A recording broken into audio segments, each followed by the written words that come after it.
Assalamualaikum warahmatullahi wabarakatuh. Om Swastiastu, Namo Buddhaya, Salve, salam kebajikan dan salam sejahtera untuk kita semua. Dewan juri yang terhormat, saya Arnoldus Yansen-Ledo, peserta LDBI tahun 2021, utusan SMA Seminaris San Domingo Hoke. Saya akan memaparkan argumentasi saya mengenai mosi kedua, yaitu pejabat pemerintahan dilarang menggunakan influencer dalam sosialisasi kebijakan publik. Yang pertama, saya menyatakan ketidaksetujuan saya mengenai mosi ini. Sebelum saya memaparkan argumen saya akan kembali menjelaskan pengertian dari influencer. Influencer adalah seorang yang memiliki kemampuan untuk memengaruhi orang lain oleh karena kapasitas yang dimaksud dapat berupa otoritas, pengetahuan, posisi, atau hubungan dengan audiens. Dapat juga diartikan sebagai seorang yang dapat mengubah cara berpikir maupun cara bertindak orang lain. Secara sederhana, dalam perdebatan ini dapat kita pahami bahwa influencer merupakan seorang yang sudah mendapatkan ketenaran di sosial media. Dewan juri yang terhormat, di zaman sekarang di mana sosial media menjadi konsumsi masyarakat luas, kehadiran influencer yang semakin marak dengan ketenaran yang secara cepat tersebar membuat orang menggunakan jasa influencer untuk menyebarkan sesuatu di kalangan masyarakat luas.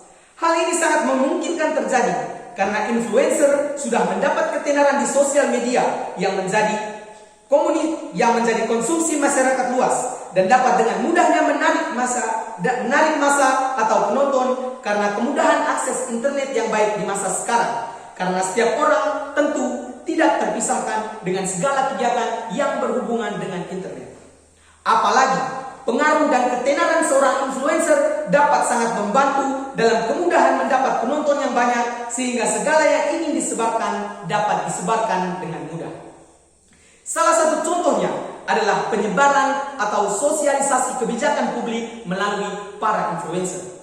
Dengan jasa para influencer untuk menyebarkan kebijakan publik dapat sangat membantu karena di satu sisi influencer yang memiliki ketenaran serta memiliki banyak pengikut di sosial media dapat dengan mudah menarik banyak penonton. Dengan ini, sosialisasi kebijakan publik dapat lebih mudah dilakukan. Selain itu, menanggapi tanggapan dari pembicara tim afirmasi, saya menangkap beberapa poin penting, yaitu yang pertama, tim afirmasi berpendapat bahwa menggunakan jasa influencer dapat menggiring masyarakat pada diskursus yang tidak sehat atau pemahaman yang salah. Hal ini dikarenakan masyarakat mudah percaya.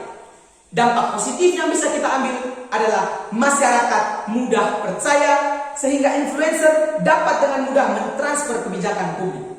Nah, solusinya adalah pemerintah harus menseleksi betul siapa influencer yang tepat dan harus melihat kembali siapa influencer yang baik dalam ekspansi kebijakan publik kepada media atau masyarakat lewat sosial media. Selain itu, pemerintah harus memberikan sosialisasi dan pembelajaran yang baik terlebih dahulu. Jadi, bukan hanya memberi tugas untuk sosialisasi kebijakan publik, tetapi juga harus memberi pemahaman yang baik, lengkap, dan komprehensif mengenai kebijakan publik tersebut agar informasi yang disosialisasikan tidak salah. Dalam hal ini, pemerintah harus memastikan validasi dari berita atau kebijakan publik tersebut. Dengan ini, kita dapat dengan mudah mensosialisasi kebijakan publik dan dengan begitu cepat mengingat persebaran berita yang mudah dengan bantuan para influencer. Saya menangkap bahwa pembicara dari tim afirmasi terlalu takut terjadi salah kaprah atau multitafsir dari kalangan masyarakat. Padahal, menurut saya, ini menjadi tugas pemerintah untuk menjaga dan memantau validasi berita mengenai kebijakan publik yang disosialisasikan. Nah, hal ini dapat diminimalisir dengan memilih influencer yang berkualitas dan tidak asal-asalan. Banyak influencer yang berkualitas dalam penyebaran kebijakan publik. Dan pemerintah juga selain memberikan tugas harus memberi pemahaman yang baik agar para influencer dapat memberikan berita dan sosialisasi yang baik dan berkualitas. Berkaitan dengan influencer yang pragmatis, menurut saya tidak semua influencer adalah kaum pragmatis dan oportunis.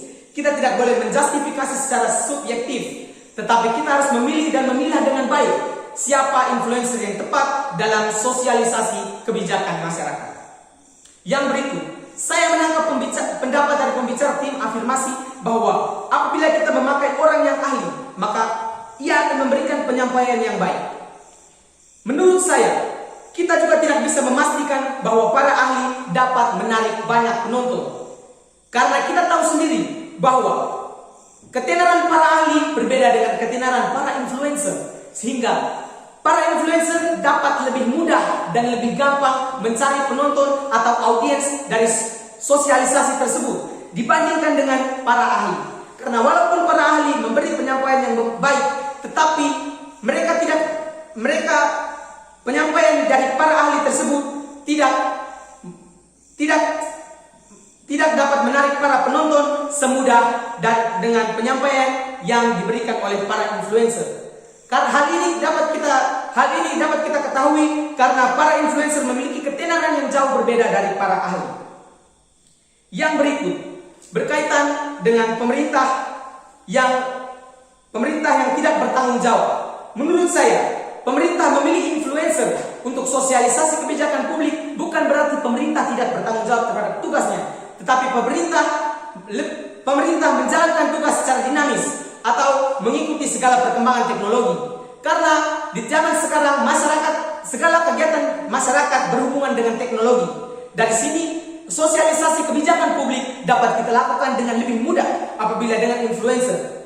Dan berkaitan dengan validasi berita tersebut, pemerintah harus mencek kembali validasi berita dan memberikan pemahaman yang tepat kepada para influencer agar selain memberikan sosialisasi kebijakan publik, influencer juga harus tahu betul dan memiliki pengetahuan yang mumpuni berkaitan dengan berita atau kebijakan publik yang akan disosialisasikan kepada masyarakat. Dewan Juri yang terhormat, demikian pendapat saya. Sekian dan terima kasih.